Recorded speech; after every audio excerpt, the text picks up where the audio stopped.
আসসালামু আলাইকুম ওয়া রাহমাতুল্লাহি ওয়া বারাকাতুহু।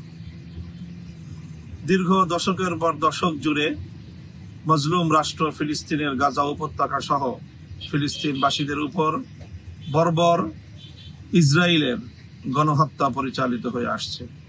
সাম্প্রতিক গত ১.৫ বছর ধরে সেই গণহত্যা এবং তার সেই বর্বরতা অতীতের সকল সীমা অতিক্রম করেছে। সারা পৃথিবীর শান্তিকামী মানুষ ইসরায়েলি বর্বরতার বিরুদ্ধে গর্জে উঠেছে। বাংলাদেশ থেকে আমরা দলমত নির্বিশেষে সকলে একযোগে ইসরায়েলের এই বর্বরতার বিরুদ্ধে গাজাবাসীর এবং ফিলিস্তিনের মুক্তির লক্ষ্যে আমরা একটি জোরালো আওয়াজ তুলতে চাই। প্যালেস্টাইন সলিডারিটি মুভমেন্টের পক্ষ থেকে আগামী ১২ই এপ্রিল শনিবার বিকেল ৩টায় শাহবাগ থেকে মানিক মিয়া অ্যাভিনিউ পর্যন্ত এক সর্বদলীয় মানবতার বিশাল প্রতিবাদী বিক্ষোভ মিছিল অনুষ্ঠিত হবে। সেই মিছিলে আমি অংশগ্রহণ করব।